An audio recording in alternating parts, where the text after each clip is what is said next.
Um, Everyone give us a big wave if you can see and hear us. Fabulous. Yay.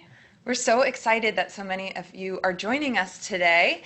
I'm Alex Wood. I work for Ford's Theater Society.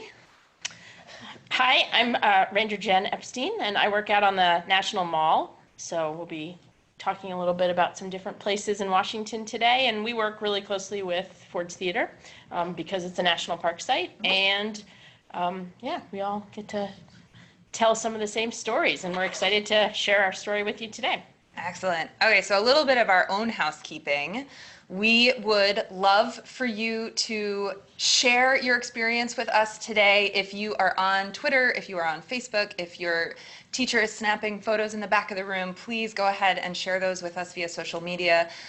This is how you can get us at Ford's, and this is how you can get to Ranger Jen on the mall. And then, of course, if you use the hashtag FordsEDU, we'll be able to catch up with you as soon as the session is over. And if we don't answer any questions during the session, or if you come up with something later, feel free to grab us on social media and we'll keep answering questions throughout the day and on into the future. We love keeping the conversation going. Yep.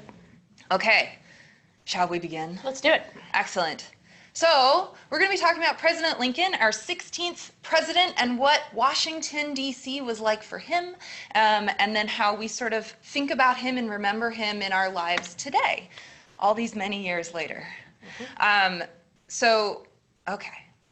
let's go. So this is a map of the United States today, right? We have our 50 And we states. have Florida folks today, so we better move out of the way. Excellent.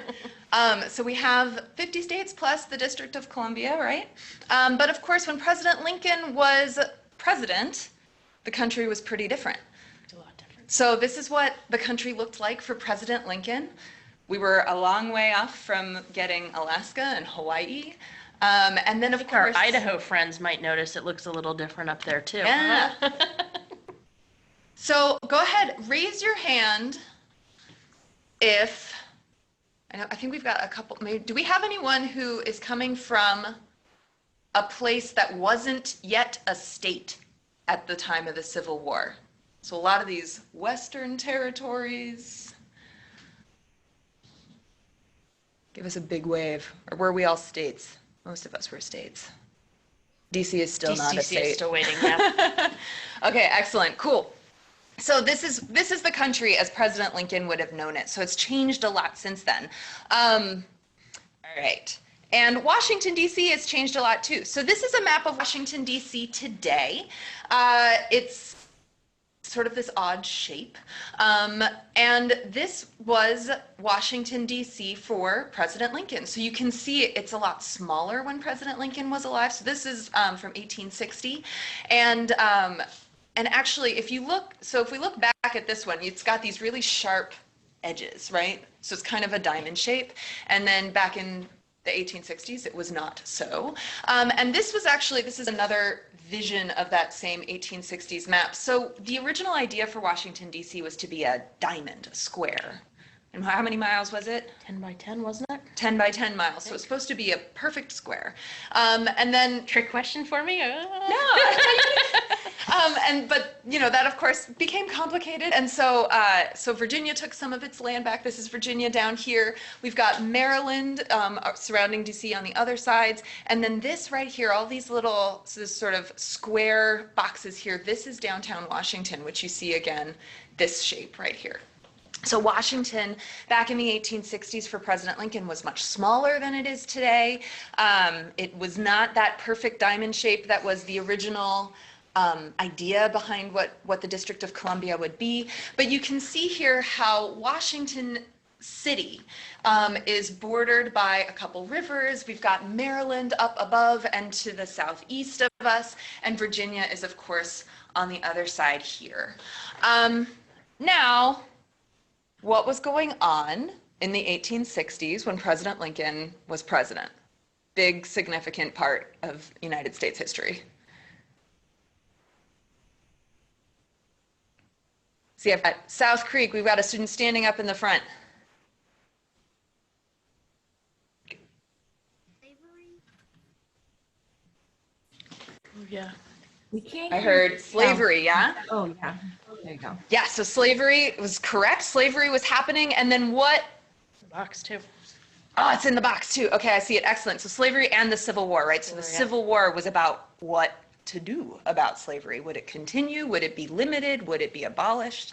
So all of that was happening right now. And Virginia, so right where I am sitting, Virginia, what side of the war was Virginia on?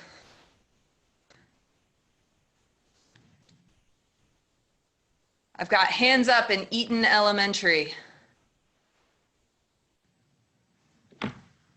Yep. And I'm seeing answers in the chat box too. Okay, can we unmute Eaton Elementary, say it out loud? Go ahead, Eaton, you're unmuted. Ooh, the power. We see you, but we can't hear you. Oh, wow. Oh, here it comes. I bet you're saying the right answer. And we've got the right answers in the chat box. All right, we're going to keep rolling, but Eaton, we'll get back to you another time, okay? It's the Confederacy, the Confederate States of America. I see CSA. Richmond was the capital of Virginia. It was the capital of the Confederacy. Awesome. Yes, exactly right. It was in the South. Yeah, so great. Maryland, our other states surrounding us, like so. What side of the war was Maryland on? Now you're getting into trick questions. It looks like we have a hand at Salem Lutheran. Salem Lutheran, go ahead.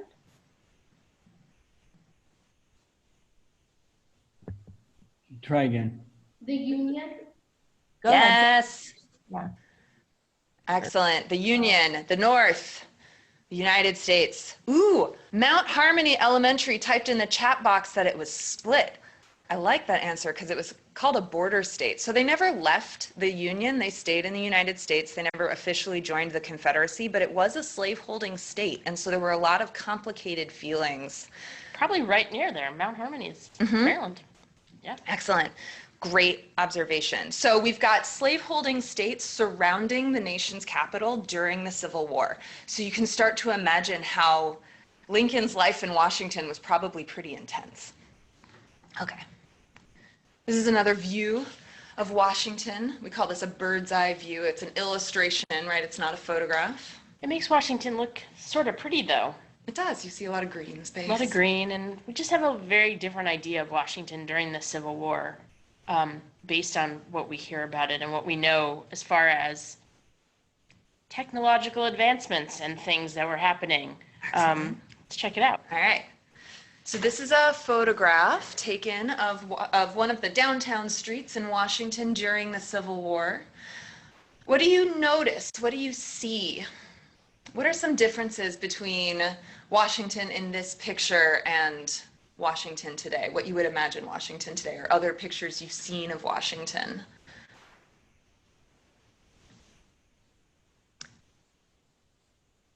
I've got a hand up in South Creek, Indiana. Can you say it louder? There aren't a lot of people. There aren't a lot of people. Good. Interesting. Definitely not in this picture. No cars. No cars. No paved roads. Got some answers in the box there. The buildings are smaller. Yeah. Yep. It looks like Anyone else want to? Elementary has some answers there. Eaton, you want to go ahead and try to answer? Go for it.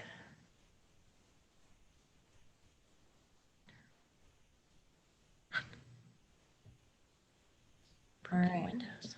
I don't hear Eaton, so let's go ahead and move on. Hang on, I think Eaton's unmuting.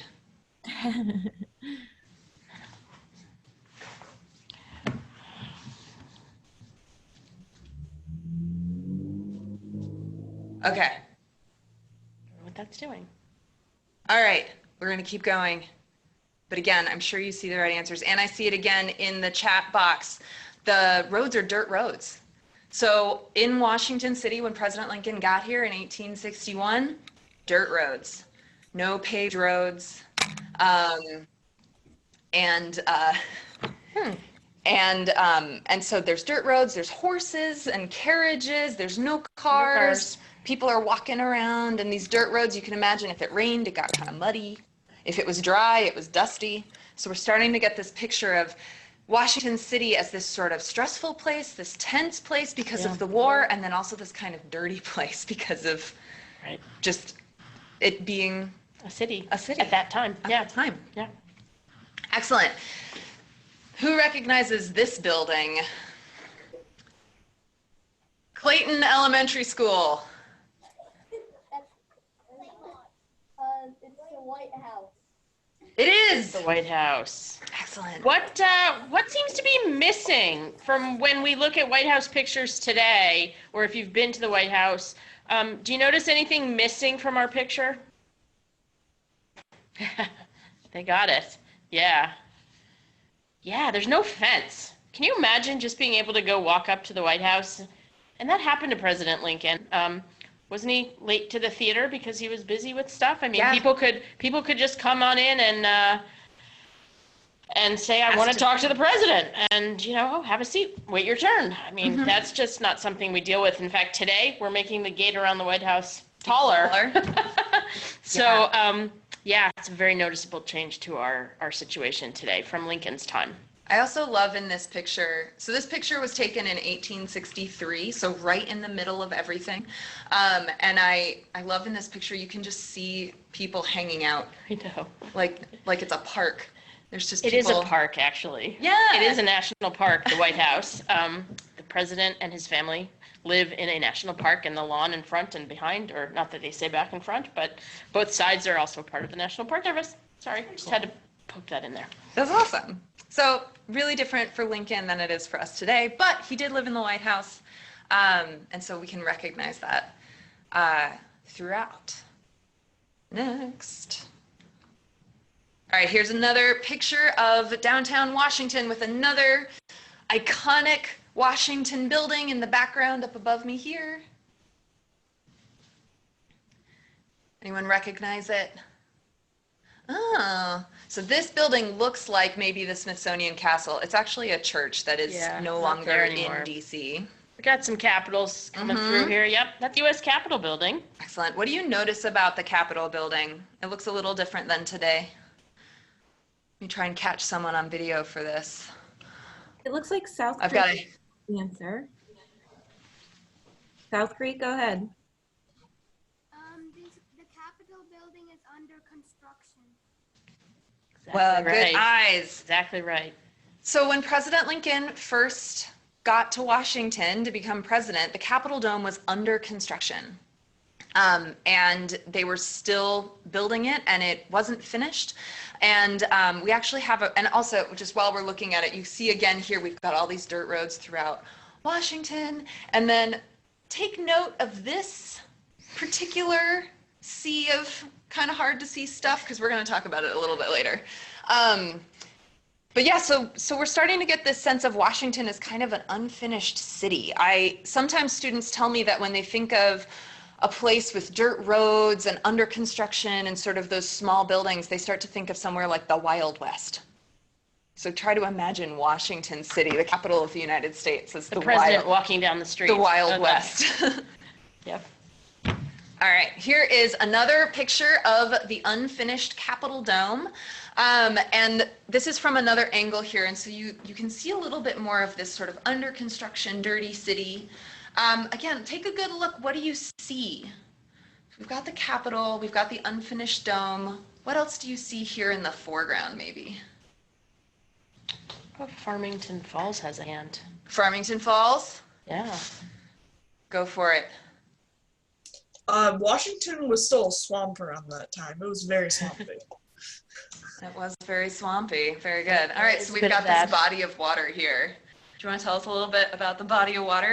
Yeah, so this is part of what was once known as the Washington City Canal. And it comes through today. I mean, you don't see it today, the water. It's been covered up, but it is today one of the main streets in Washington. Constitution Avenue is underneath. The canal is underneath Constitution Avenue, which is a main drag down along the mall. And yeah, this canal back in this time period doesn't look like a really nice place you want to go visit or be near, right? Because it was sort of used almost as like a sewer. And, you know, people didn't think about germs as much maybe, or didn't understand enough or know enough about it. And so things got thrown in this canal. And, you know, if a horse died, maybe he ended up there too. And this led to a lot of illness for people because having all of this contaminated stuff just sitting and not really moving. This canal was really a dream of George Washington's, who thought that if he could connect, use the canal to connect further west, Washington, D.C. could become this big city that would be a place where a lot of businesses would get, you know, business would happen, and it would be a place where products could move through, and never quite worked out that way. And so the canal is kind of nearing its end here at the time of the Civil War, just not quite as functional as it once had been, if ever, really. And yeah, it led to a lot of illness. Poor President Lincoln's son, Willie, we think probably got sick because of the grossness of this canal. So we're glad that this is not, well, it's under a road today. Under a So road, we're but glad that yeah. it's not part of our lives today, but this is again, this is the Washington that Lincoln was in. Okay, here we go. Finished Capitol Dome. Finally. Beautiful, glorious building. Well, and something I think we wanted to mention is the importance of finishing this Capitol Dome. Yeah. So they did finish construction on the Capitol during the Civil War. So President Lincoln's first inauguration, so that when he came to Washington in 1861 and took the oath of office and gave his first speech as president, we call that the inauguration. He did that in front of the unfinished Capitol. But his second inauguration in 1865, the Capitol was finished. So he got to give that speech in front of this beautiful finished building. This is a good advanced question, make you think early in the morning here. What is the significance of finishing the Capitol Dome during the Civil War? So we've got the whole city is under construction, there's dirt roads, there's limited technology, right? Why would is this this matter so to important? President Lincoln?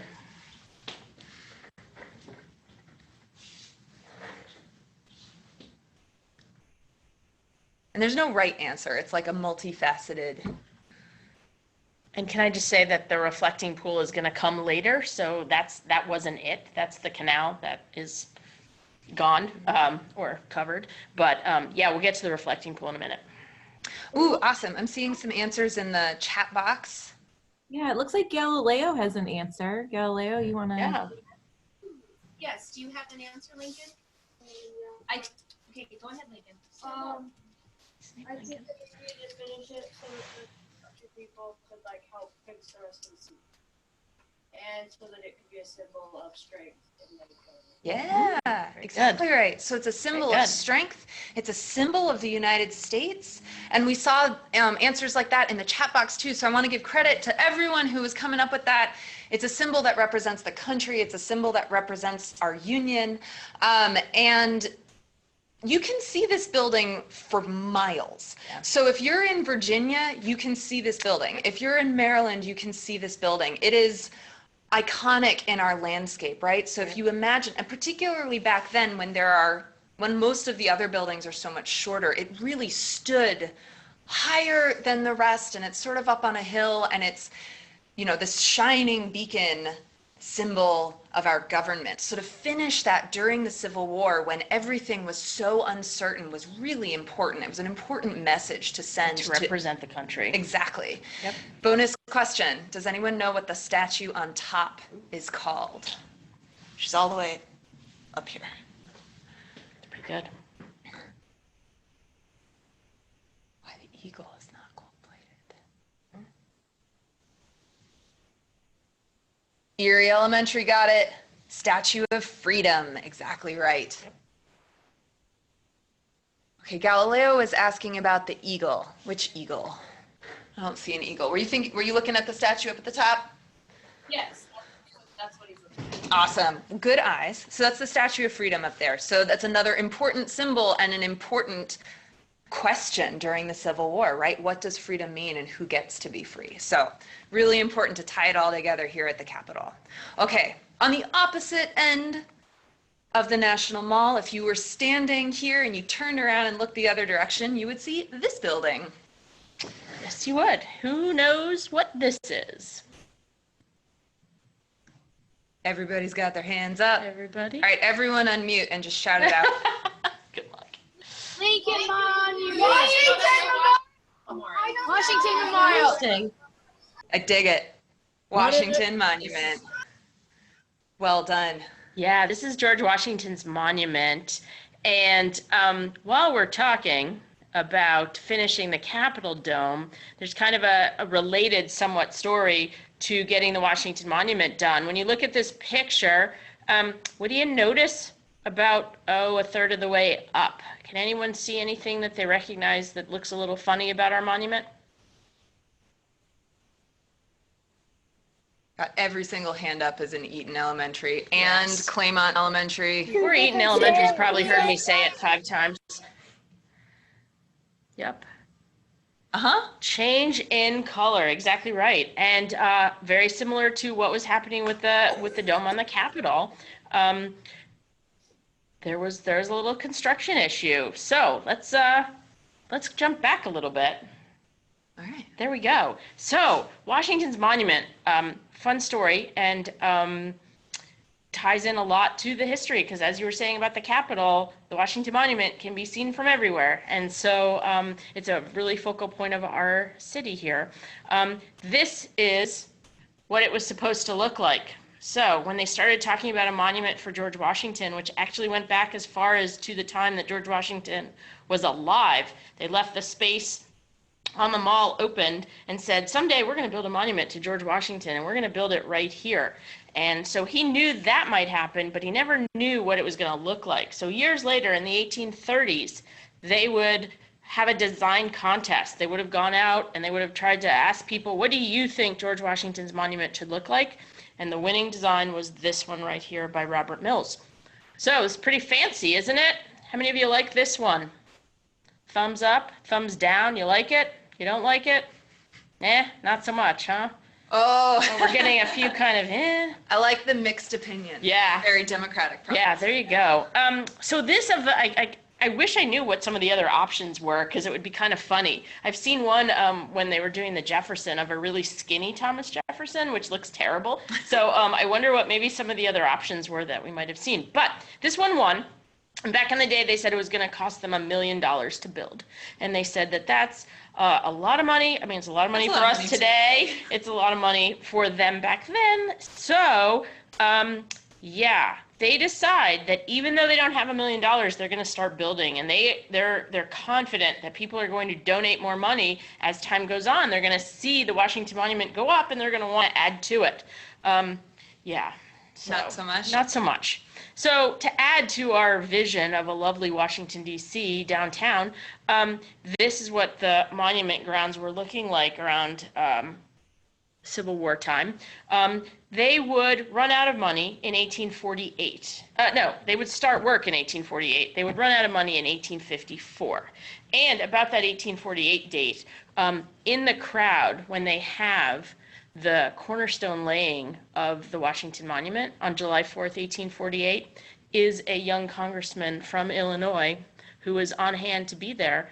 Abraham Lincoln was there when the very day they started building the Washington Monument, along with some other famous people. Dolly Madison was there, Cool. and Alexander Hamilton's widow was also there. So there were some famous folks there.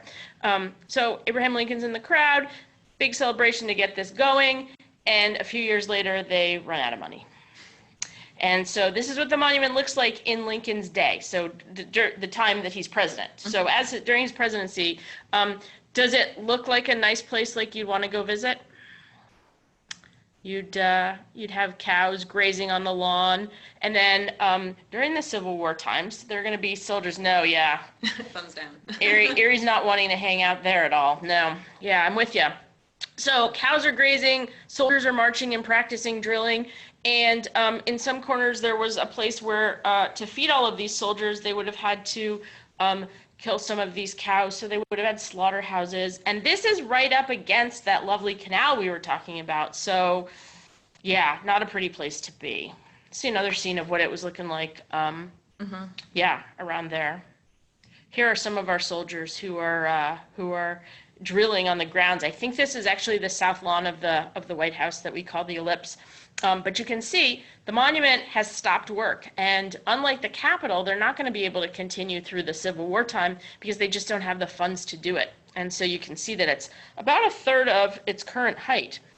And it would sit that way for almost 25 years before they could get money together again. It was about the time of our centennial celebration in the 1870s that they started thinking this is really an embarrassing way to remember George Washington, and we really need to figure out what we're going to do so that when people come to Washington, they don't see this kind of half-finished monument.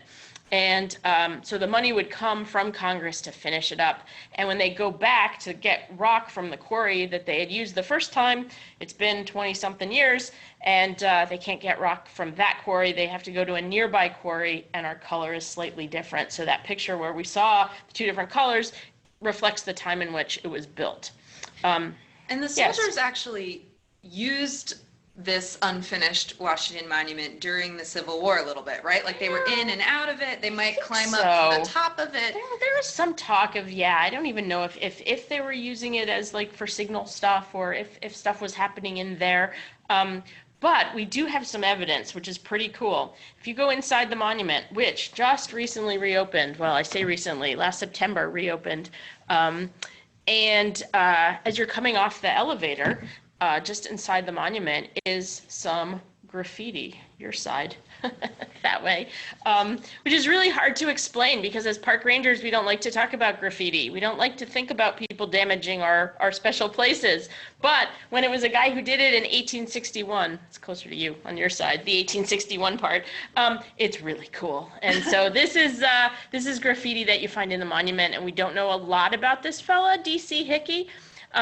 But somebody did some research and thinks that they figured out that he ended up at the Andersonville prison.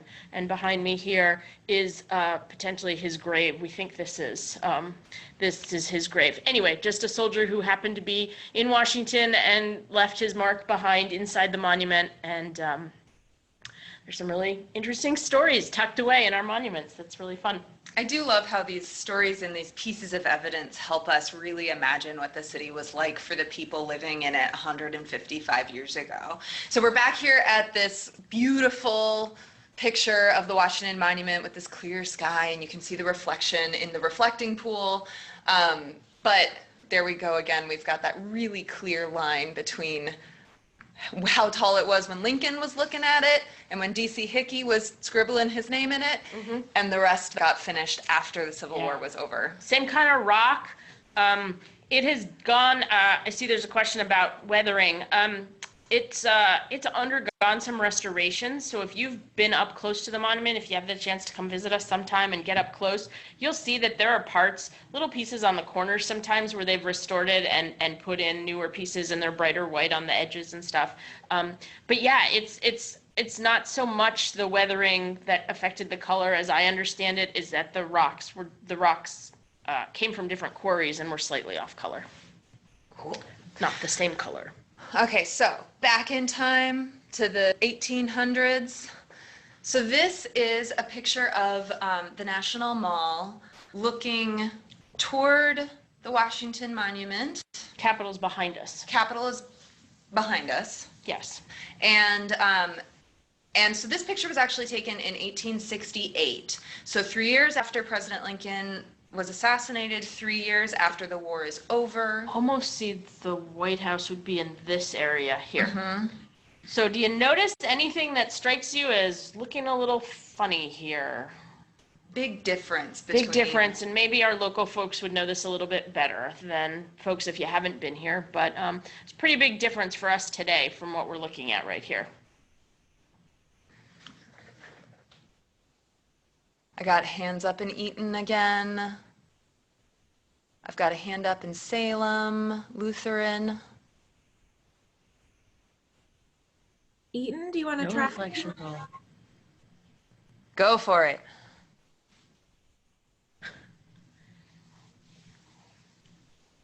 You're unmuted, Eaton, but we can't hear you.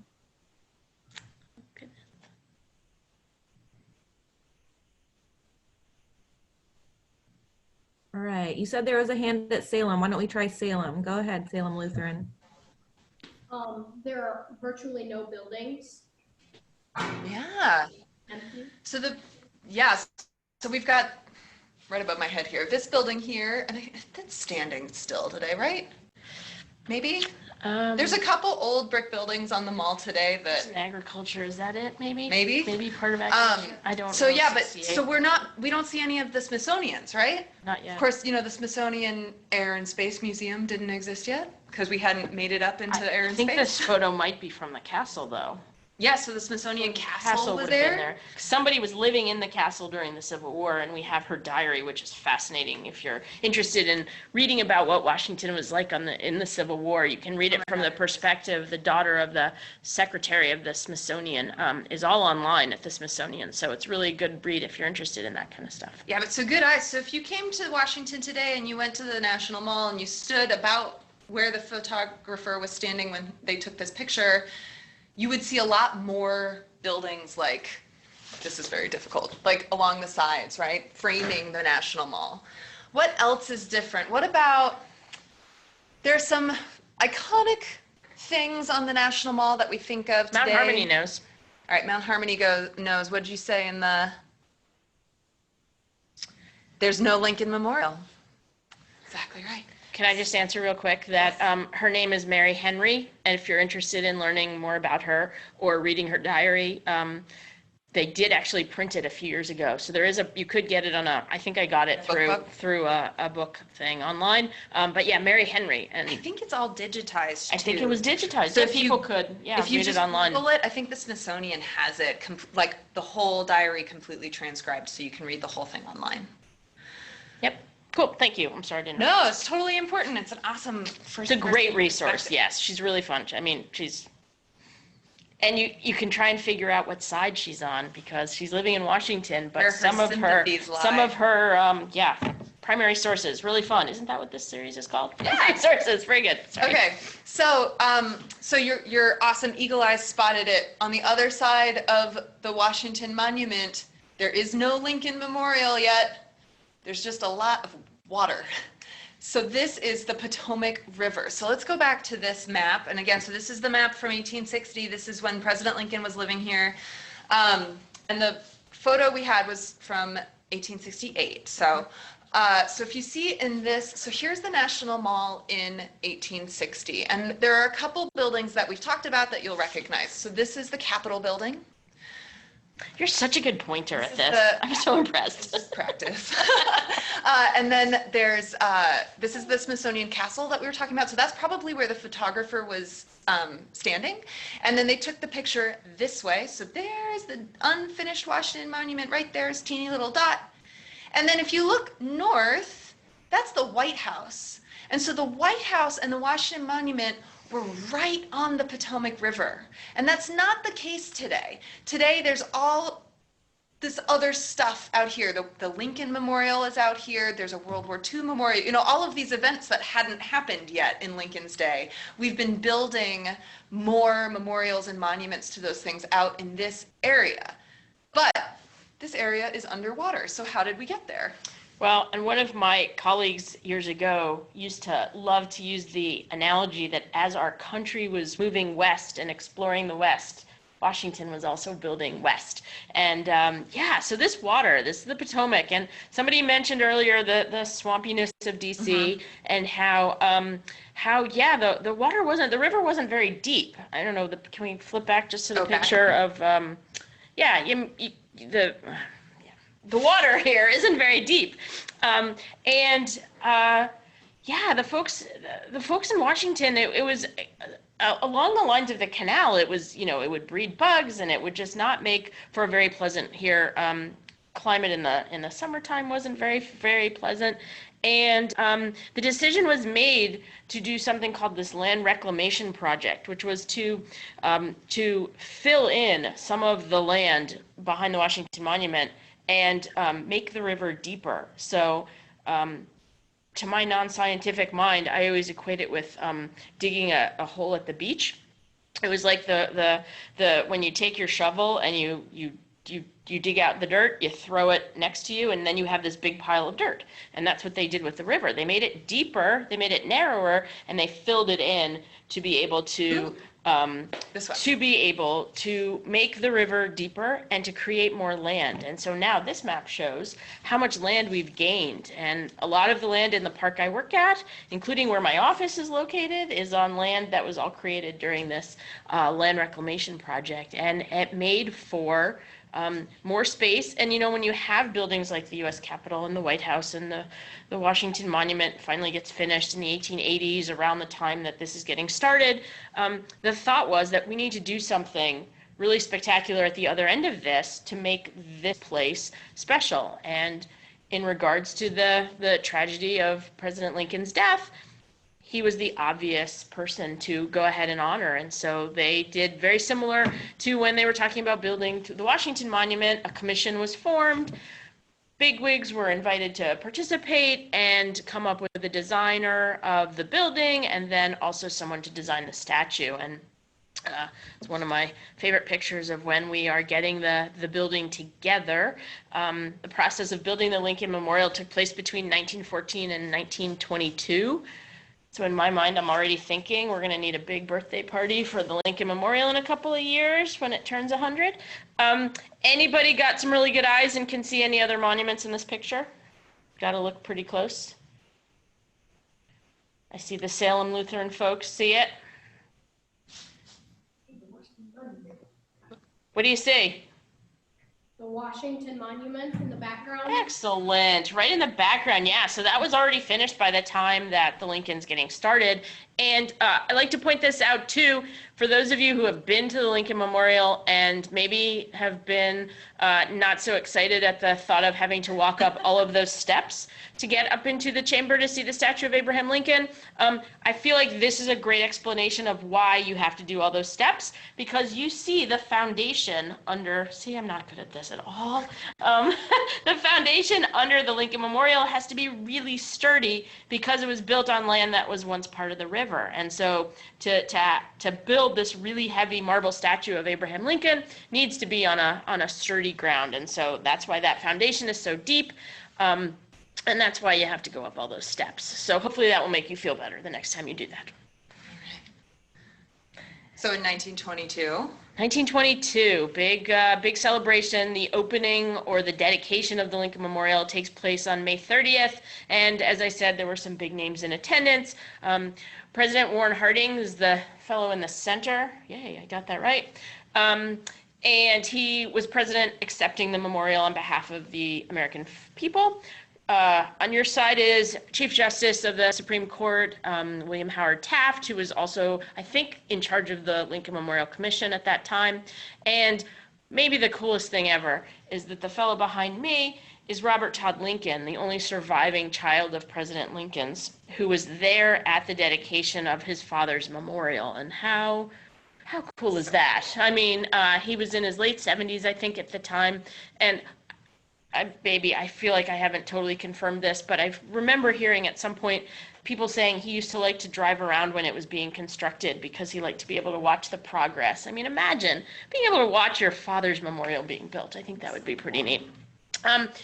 So when this is happening, all the speeches that these fellows are giving, Robert Lincoln didn't speak, but the other two men would speak. And the theme really was all about President Lincoln as the man who reunited the nation, and that was really the focus, that the Civil War had divided the country. President Lincoln brought it all back together, and that was the emphasis. In this temple, as in the hearts of the people for whom he saved the Union, we're talking about the Union, the memory of Abraham Lincoln is enshrined forever, and that's what it was all about. And so the symbolism throughout the memorial really focuses on unity. But if I asked you, why do we have a memorial to President Lincoln? What would you tell me? And because I love to multitask, Robert Lincoln had daughters, and I don't believe there are descendants after that. Am I correct? Let's go one more generation. There are no more Lincoln descendants today.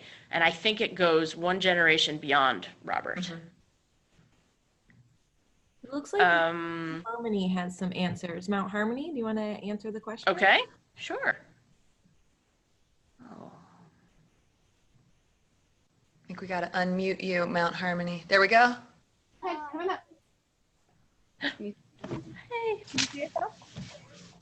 Yep. She's not there. Was he brought our country together? Because he brought our country together. Sure did. Exactly right. So that's definitely here in the Lincoln Memorial. Well done. I love that support. Way to be. Yeah, it's awesome.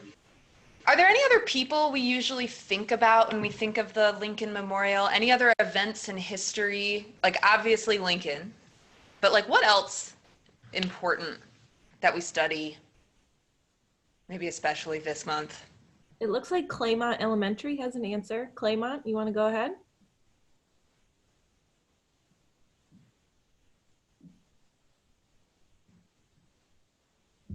All right, Claymont, we can't hear you. Does anyone else have an answer? Got some, How about South Creek? Let's unmute South Creek. Go ahead. Slavery, right? And freedom connected to slavery. So huge issue. I know, so we've been having so much fun chatting with you that we're running short on our time. So I think we're going to have to sort of speed up through the end of this. But there's a handful of really important people who have used the Lincoln Memorial. Can I get one more thing in though? First? Yes. I'm sorry. So just on the dedication, I know I need to move on. But slavery was not a subject that was really talked about much. Emancipation, the idea of slavery ending, they did invite somebody to come speak from Tuskegee Institute who gave a speech, an African-American gentleman, Dr. Robert Moden, and he was pretty much told not to talk very much about civil rights and that whole idea. And the crowd that he was speaking to was segregated, which is an issue that's going to come up. The idea of civil rights and segregation comes up again and again at the Lincoln Memorial. So what it means to us today and what we think about today and some of the things that have happened there was not at all what the folks building it were thinking about when they built it in 1922. So let's check out some of the neat things that have happened there. If you're not familiar with this lady, her name is Marian Anderson, and she was a famous singer who sang all over the world and wanted to come perform in Washington. And the best building for her to perform in was this hall that had a policy that they weren't going to let her sing because she was African American. And so the agency actually that I work for, the Department of the Interior, offered up the steps of the Lincoln Memorial as a place for her to perform. And on Easter Sunday, 1939, she sang there and 75,000 people came to hear her. And if you want to learn more about her, you can YouTube her and you can get the beginning of the concert. She sang My Country 'Tis of Thee, and it was a really beautiful performance. She had a beautiful voice, and so worth listening to if you have a chance at some point. She was one event that happened here, her concert in 1939. But there's probably something else y'all are way more familiar with. Recognize this guy? You know him, right? You probably could all yell it out at once. Say Martin Luther King. Go ahead. There you go. Awesome. Dr. Yes. Martin Luther King Jr. Gave his famous I Have a Dream speech on the steps at the Lincoln Memorial, right where Marian Anderson was standing. And I happen to like this picture an awful lot because of this guy. Can you tell what he's dressed as? Hopefully. I didn't bring mine with me, but I have one too. It's really exciting to see a park ranger. Yay, love it. Thank you. Yeah, so one of the great things you can do at the Lincoln Memorial when you're exploring the city, years later after Lincoln, you go and visit his Lincoln Memorial, you can put your feet right where Marian Anderson sang, where Dr. King stood when he gave that speech, and you can look out over the National Mall and you can try and imagine all the different things that have happened there before. So cool. It's very neat. Come visit us if you haven't. Okay, I know we're starting to push up on the end of our allotted time, so if you have to leave us, we understand. We hope you don't, but we'll whip through as much as we can. All right. So this photo was taken from the very tippy top of the Washington Monument. So we showed you a lot of pictures taken from the ground looking up at it. This one, you get to be at the top looking down, and you can see this is all of that land that was filled in that Ranger Jen was talking about, right? So we've got the World War II Memorial, the Lincoln Memorial. We've got this bridge that connects Washington, D.C. to Virginia. It's called Memorial Bridge. You can see the tip of the monument in You the can even- shadow. Oh, I'm blocking it. It's right. Oh my gosh. Okay, so there's the shadow of the monument. That's super cool. Okay. Yeah, sorry. So today a lot of times we think about the Lincoln Memorial as a place to remember President Lincoln, but there are a lot of other places in Washington, D.C. where we remember President Lincoln kind of as we walk around also. So this place is called, in the Civil War, it was Lincoln Hospital. So during the Civil War, they even named one of the hospitals for President Lincoln. And if you look with your eagle eyes way in the back, you can see the Capitol dome there, the finished Capitol. So this gives you a sense. This is about a mile away from the Capitol. After the Civil War, this area was turned into a park called Lincoln Park. And Lincoln Park is here. So then this picture was taken in the 1930s. So you can see here's Lincoln Park. There's the Capitol, there's the Washington Monument, and way up here is the Lincoln Memorial. So it gives you a sense of how the city sort of spreads out. In Lincoln Park, there's another memorial to President Lincoln. And this is a memorial that I visit every summer with a group of teachers. And so here's President Lincoln, and in this memorial is called the Emancipation Memorial. So this memorial was dedicated in 1876, so closer to when the Civil War ended than the Lincoln Memorial. And this memorial, all of the money for this memorial was fundraised by African Americans who were part of the Freedmen's Bureau, many of whom had been enslaved before the Civil War. Many of them fought for the Union in the Civil War.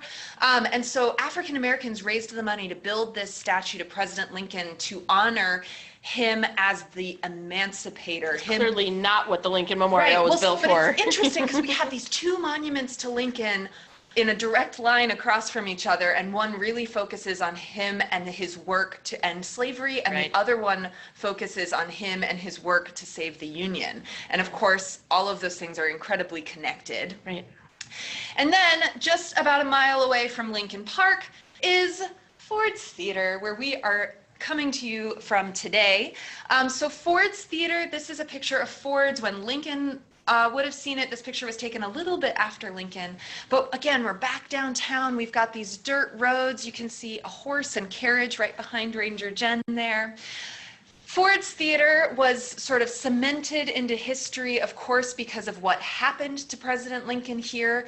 He was assassinated by John Wilkes Booth on April 14th, 1865. And immediately after the assassination, the city went into mourning. So mourning is sadness and grief and suffering the loss of this person who they loved and looked up to, and their leader, the person who was guiding them through the tumultuous time of the Civil War. And right after the war. Yeah, and right at the end of Literally, the war. So right after the war ends. really afraid of what was going to happen next. So you can see here that Ford's Theater is closed, and if you look really closely, I've got a guy here and another guy here, and then I've got some more people hanging out down the street. But can anyone, and maybe I'm gonna have to ask Therese to help us out because we've lost our view of you all on my other monitor. But can anyone see what these two guys are? What's their job? What are they? Are they just average people, or are they something else? I see hands in Claymont Elementary. Claymont, go ahead.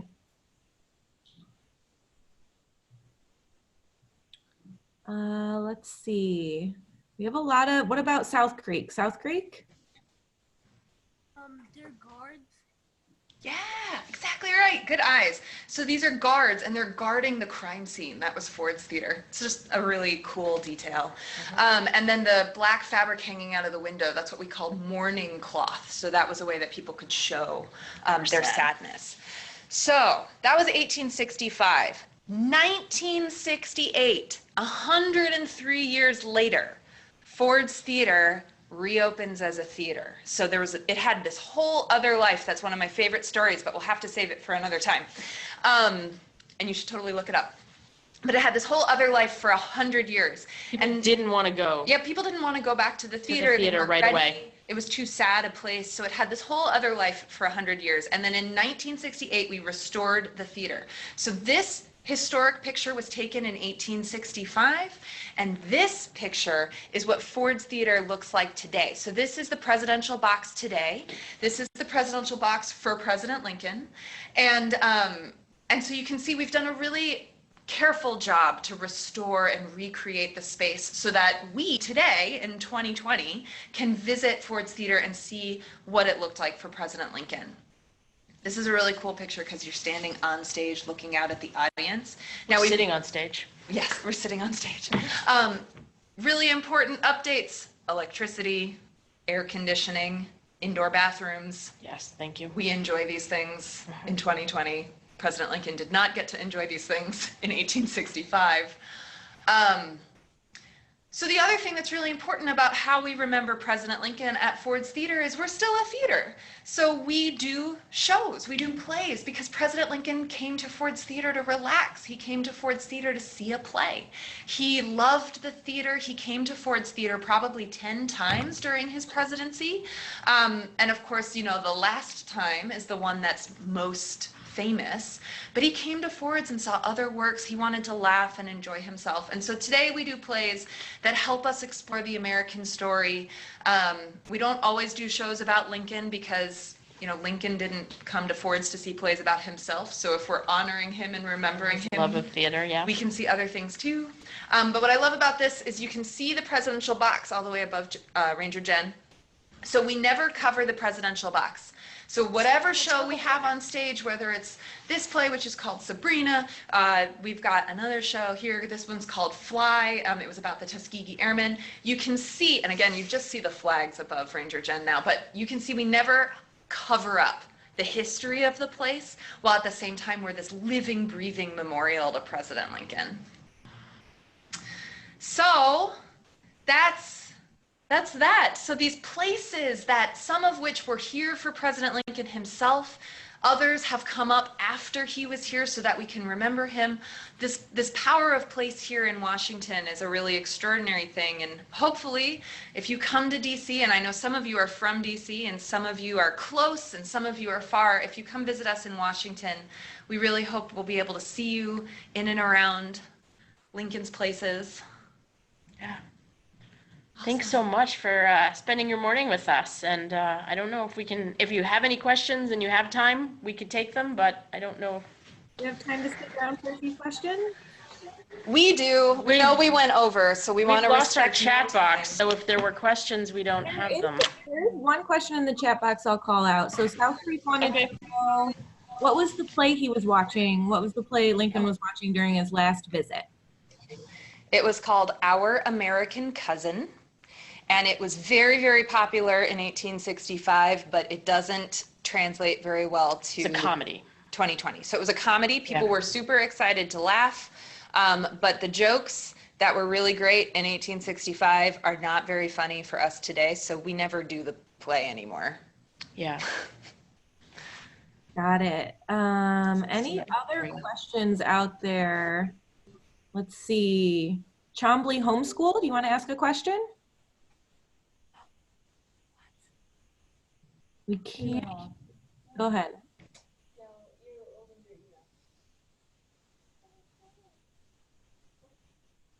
I can't hear you. Box, aren't we? What about South Creek? Do you have a question? Isn't the Gettysburg Address inside the Lincoln Memorial? Yes, it is. On one side, if you're walking up the steps, it's on the left, And on the right is his second inaugural address that he gave in March of 1865. Yep.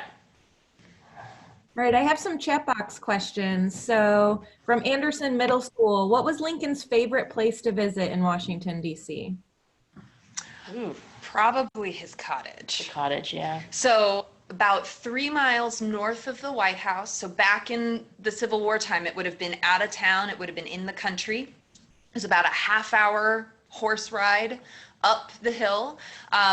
Is this beautiful cottage, and he would actually spend the summers there, and then he would commute every day to the White House. So sometimes we hear about the president going on a trip. Maybe they go to, President Trump goes to Florida, or maybe Camp David.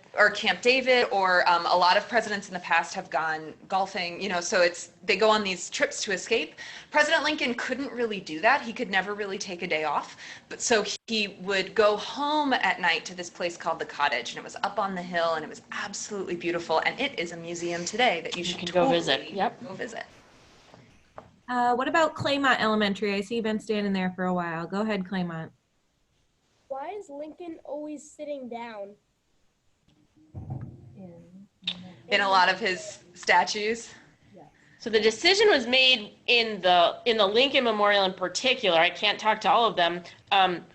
The fact that obviously he was tall, but because of, and as we're looking at it here, you see all the columns around here. They thought with all the columns around the building, to have him standing up, it might just blend into the design. I'm not really an architecture expert, but all of these kind of tall columns with the standing statue of Lincoln, they thought it might all just kind of blend in together. And so having him sit down seemed a little more dramatic, I guess, and stand outish, I guess. But, He's yeah. standing in some other statues. Yeah, there are some, but you're right. There are a lot where he sits. Maybe it's because he's so tall. And we get asked all the time why he's not wearing his hat in the statue of the Lincoln. And I always say, as a park ranger, I'm not supposed to wear my hat inside. And so maybe he's inside and he's not wearing his hat either. All right, Best I can do. we have South Creek waiting. South Creek, go ahead. Do you know what Lincoln's favorite thing to do was as a kid? Read? Read, I think. I think read too. And he would read everything he could get his hands on. So Yeah. plays, books, the Bible, poetry. Yeah, he was very disappointed that he couldn't go to school as much as you guys get to go to school, because he lived in very rural areas. And so, yeah, I think he tried to read as much as he could. You all. All right, South Creek, go ahead and ask your last question. Yeah, really. Why does Lincoln Monument have different colored stone and steps in the picture that was earlier? Oh, excellent question. I'm gonna flip back to that. So the idea of building the Lincoln Memorial, again, was unity. And the idea of unity meant that one, right? That one, yeah. The idea of unity could be reinforced or made stronger by using rock that came from different places. So the different kinds of rock were used. Some of the rock came from the north, some of the rock came from the south. So they could say that this was built to represent unity of the country. So some of the rock comes from, let's see if I remember, Vermont. The statue is Georgia. The floor inside is Tennessee. There's Colorado on the White Steps, and then there's some other kind of, gosh, I think there's some Indiana limestone, I think. Isn't that There's all kinds of rock, and it was made on purpose to come together to make it look like it came from all parts of the country. If you're looking, as I'm looking now at this picture, where it looks like the columns are different colors, it means that it's the way the sun's hitting it, or it's that it hasn't been cleaned in a long time in that picture, but that the columns are all supposed to be the same color. The different kinds of rock, the steps, the inside, the floor. When you walk inside, the floor is pink Tennessee. So yeah, it was north and south and west and west and all over, but the colors on the columns just look like they need to be cleaned. Or the sun's hitting it funny. We have a few chat box questions. So Eaton Elementary wants to know if there's anything Lincoln did that would be impeachable today. Oh my goodness. Oh, Eaton would. probably. So one of the things he did, so when the secession was first happening, this is like AP level history, Eaton Elementary. So good for you. I'm going to give you the best answer I can in a I'm not minute. even going to try. Okay. So when the secession was starting, so the group of states in the South got together and they tried to break up with the United States and secede to create the Confederate States of America.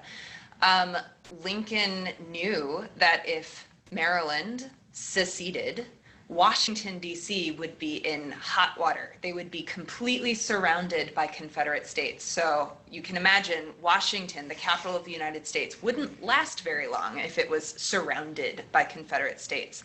So one of the things Lincoln did was he suspended the writ of habeas corpus, which you can Google, in Maryland, and that prevented the Maryland legislature from meeting, and so they couldn't vote to secede. So that was a pretty intense exercise of his executive power. And so there were a lot of people that really didn't like Lincoln during the Civil War. They didn't like the decisions he was making. They didn't like how he was using his power as president and commander-in-chief. And so maybe there would be some people who would argue that maybe that was something. You know, in hindsight, we look back and we're like, oh, well, it all sort of worked out the way that we.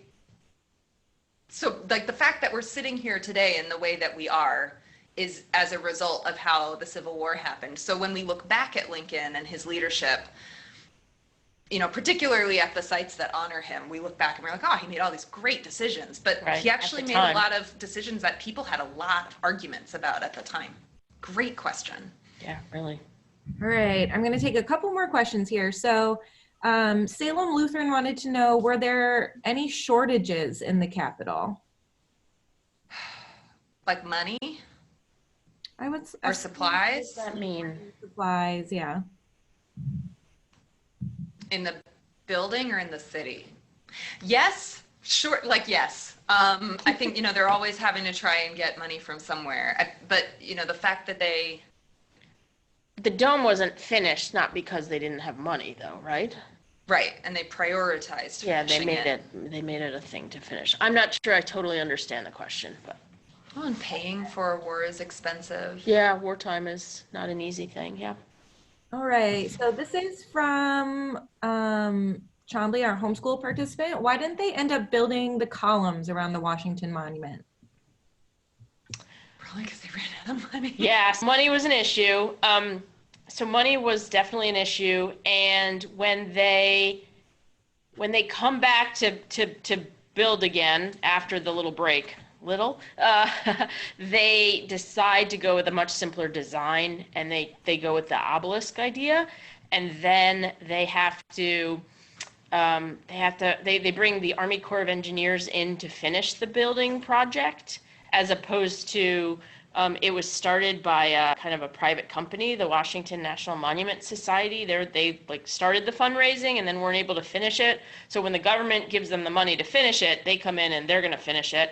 And they looked at the building and the structure and the whatever, and they realized they needed a really deep foundation. And we didn't really point this out, but the pictures originally of the monument area, it's all very flat. And like the Lincoln Foundation, they're going to go back and do a 36-foot deep foundation on the Washington Monument Foundation.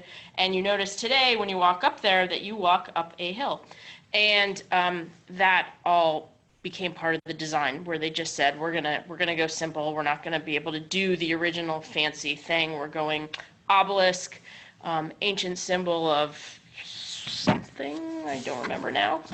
But yes, Power. Strength. Yeah. Sure. Great. I'm going to ask one yeah. last question, if that's okay. Sure. This one is from Anderson Middle School in Omaha. It says, what historical places in Washington, D.C. do you think more people should go to that people might not know about? The Emancipation statue. Mm-hmm. The Emancipation statue in Lincoln Park. The I cottage. think they should go to the cottage. Yeah. So President Lincoln's cottage. I think people should visit Frederick Douglass's house, Cedar Hill. So it's called Frederick Douglass National They Historic. have the best site. view. They're up on a hill and they look out over the whole city. It's really neat. Yeah, those are some of our favorites. What was the question? Was it Civil War sites? Is that what you asked? Just any Historical. historical. Any historic sites.